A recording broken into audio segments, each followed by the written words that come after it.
New Zealand Rugby does not have a coaching crisis. It has a structural one, and the dismissal of Scott Robertson may prove to be the most expensive way imaginable of pretending otherwise. Robertson leaves the All Blacks with 20 wins from 27 tests, a strike rate comfortably north of 70% and marginally better than that of his predecessor, Ian Foster.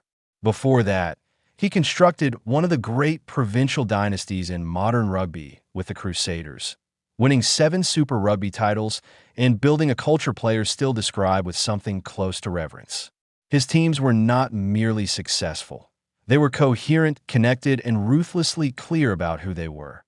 Yet in Wellington, coherence has been replaced by noise that Robertson's departure has been framed as a drama of player power. Whispers of unrest, suggestions of dressing room discontent, the faint scent of revolt. Ardie Savea's name has been invoked as though he were some shadow kingmaker. Former players have asked whether there is rot in the changing shed. Talkback radio has done what talkback radio does best, but this is not a story about player mutiny. It is a story about an institution struggling to look honestly at itself. The review and the narrative at the end of 2025, New Zealand Rugby, NZR, conducted a high-performance review.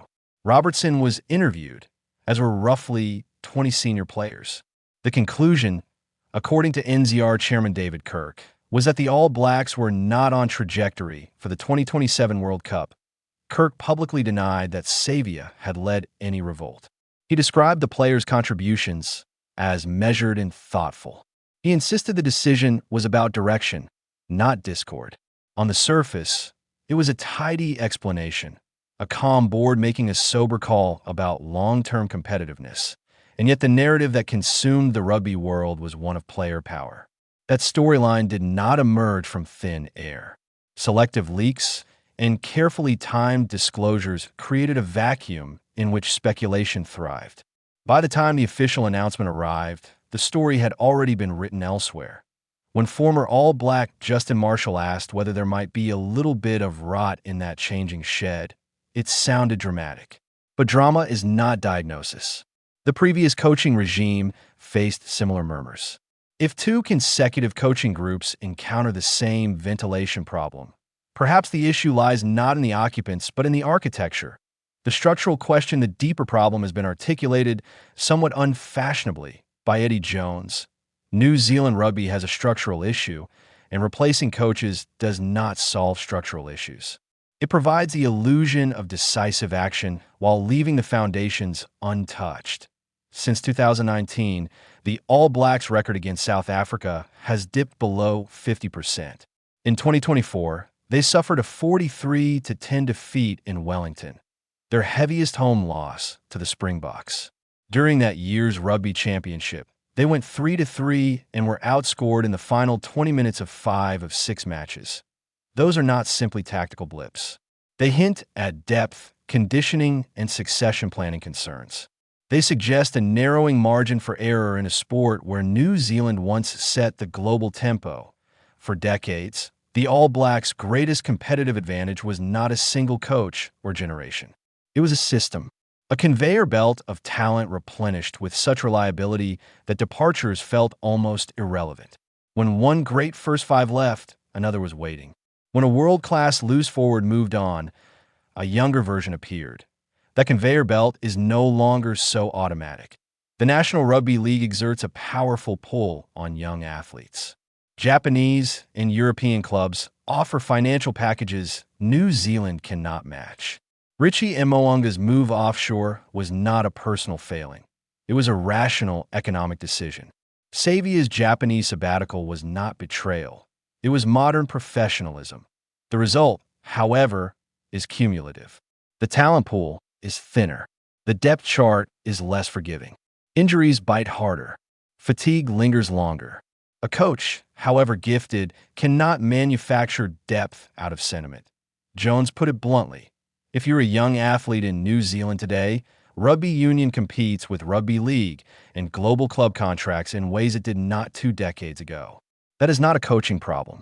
It is a market reality. The weight of the black jersey there is also the human dimension. Multiple insiders suggested that Robertson appeared totally different in the All Blacks environment compared to the man who led the Crusaders. The buoyant, energetic coach who connected instinctively with players seemed altered by the magnitude of the role. Coaching the All Blacks is not like coaching any other team. It is not merely about winning. It is about embodying an idea. The jersey carries expectation bordering on sacred. Every selection is a national debate. Every loss is a referendum on identity. Robertson entered the role under unusual circumstances. He was named as successor while Foster was still in post, creating a prolonged transition that blurred authority and heightened scrutiny. From day one, he was both the future and the present, compared constantly to a predecessor not yet gone. That is not an ideal runway for any leader if the Crusaders' version of Robertson did not fully materialize at test level. That is a matter for introspection. But it is also a reminder that individuals are shaped by environments. When the environment is relentless, politicized, and saturated with expectation, even the most self-assured personalities can shift. The language used around his departure, revolt, rot, destabilization, obscures the more plausible explanation, complexity. Leadership under extreme pressure is not linear. It is human. The Rassie factor no modern rugby drama feels complete without invoking Rassie Erasmus. The Irish Independent reported Robertson's sacking hours before NZR's official announcement, citing sources with remarkable specificity from 20,000 kilometers away. Given Erasmus' well-documented appetite for psychological gamesmanship, some have speculated about external meddling. Information channeled through old connections from his Munster tenure to maximize disruption. That is it plausible? Erasmus has demonstrated that narrative manipulation is part of his strategic toolkit. But plausibility is not proof. The theory may ultimately say more about New Zealand's perceived vulnerability than about any South African master plan. The fact that such speculation can gain traction at all is revealing. The All Blacks once projected invulnerability. Their internal affairs felt impenetrable. Now, their governance appears porous enough that outside influence is at least imaginable. That, again, is not about Robertson. It is about institutional control of narrative and process, governance and identity. What NZR needed to confront was not simply a win-loss column.